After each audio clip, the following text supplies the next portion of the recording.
Hello, everybody. I am so happy to be back with another story time for you on Sunday. I just want to say a special hi to Ava and also to Flynn and Addie and Sophia and Phoenix and Azure and also any other guests who might be watching today. Because we're just a few weeks away from Easter, I wanted to focus on a story from the life of Jesus. And so today I'm going to cover the story about one of the most famous sermons that he gave. He went up onto the top of a mountain and his followers gathered around him, and he gave what's called the Sermon on the Mount. And it's a really important part of his teaching. And like I've done in past weeks, I'm going to read from 3 different children's Bibles, and you'll hear that the authors in each Bible chose to focus on different parts of this very important speech. So I'm going to start with the version that's in the Shine On Story Bible. It's the shortest one, and it goes like this. Jesus moved around the countryside of Galilee, telling people about God's love. Great crowds followed him. One day, when Jesus saw the crowd before him, he went up the mountain. When he sat down, the disciples came to him and he taught them. He said, "Blessed are the poor in spirit, for theirs is the kingdom of heaven. You are blessed when you depend on God. Blessed are those who mourn, for they will be comforted. God will comfort you when you are sad. Blessed are the meek, for they will inherit the earth. You will be happy when you don't always need to have your own way. Blessed are those who hunger and thirst for righteousness, for they will be filled. When you really want to follow God's way, God will be with you. Blessed are the merciful, for they will receive mercy. When you are kind to others, you will also feel God's love. Blessed are the pure in heart, for they will see God. When you follow God with your whole heart, you will see God at work all around you. Blessed are the peacemakers, for they will be called children of God. You are part of God's family when you show love to everyone. Blessed are those who are persecuted for righteousness' sake, for theirs is the kingdom of heaven. People may be mean to you or tell lies about you when you do what is right. Know that you belong to God." So that's that version. Let's hear how this one tells it.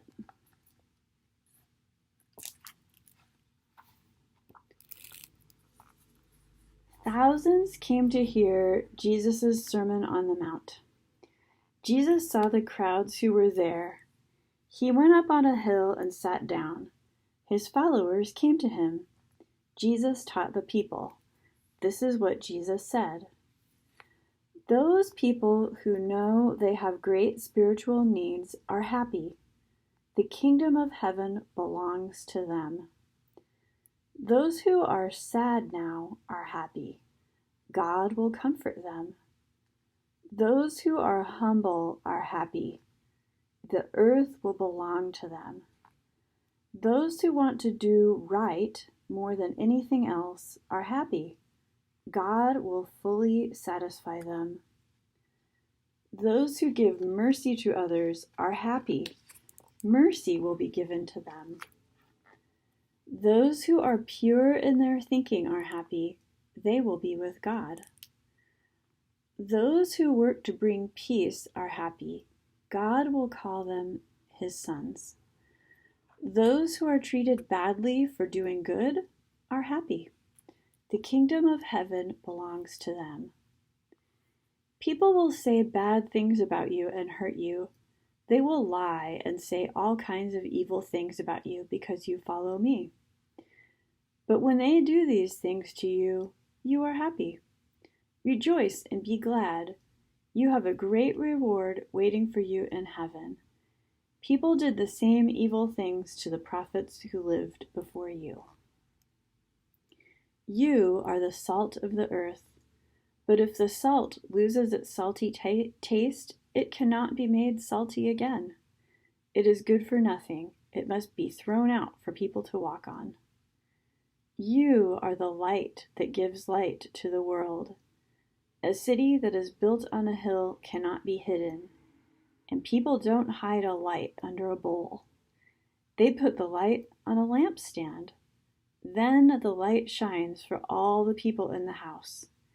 In the same way, you should be a light for other people. Live so that they will see the good things you do. Live so that they will praise your Father in heaven. That was a little different, wasn't it? It added a whole bunch of stuff that wasn't in the first version.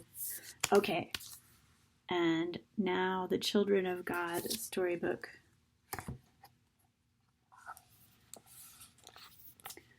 So Desmond Tutu added a title to this one, and the title is Jesus Teaches the Secret of Happiness.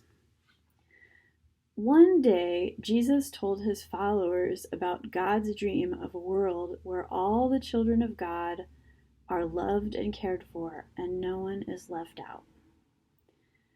Blessed are you who are poor, for all of God's world is yours. Blessed are you who are hungry, for God will feed you. Blessed are you who are sad, for God will comfort you, and you will laugh again. Blessed are you who feed the poor, for you are the hands of God. Blessed are you who comfort the sad, for you are the arms of God. Blessed are you who work for peace, for you are the voice of God. Blessed are you who are loving and kind, for you are the heart of God. You are the light of the world. Shine, let the world see your goodness, and therefore give glory to your Father in heaven. If you are angry with your brother or sister, speak to them from your heart and make peace. Forgive, and you will be forgiven. Love your enemies and pray for them, for they too are children of God. Do to others as you would have them do to you. What you give to the world, so the world will give to you. And this one, he ends all of his versions with a tiny prayer. And his tiny prayer here is, Dear God, thank you for showing us the way to true happiness. So I'm wondering which version you liked the best. They were all pretty different, weren't they? I also wonder, so last week we did the 10 best ways. Those were some other rules for how to live your life. I wonder how you think this new set of rules is different. Do you think there's a relationship between those two sets of rules? Like, do you think they correspond somehow? Or I wonder about that. And which set of rules do you like better? And I wonder if you made up a set of rules like this for your household, what would it be? What would it sound like? Blessed are those who clean up their room. Or what? What kind of rules could you make up like that? I'd love to hear them. So I hope you liked the story today. Next week we'll do some more stories about the life of Jesus and his work. And I hope you have a great week, and I hope we have some time to see each other sometime soon. So be well, and I can't wait to hear from you and hear all about your response to this week's story. I'll see you soon. Bye.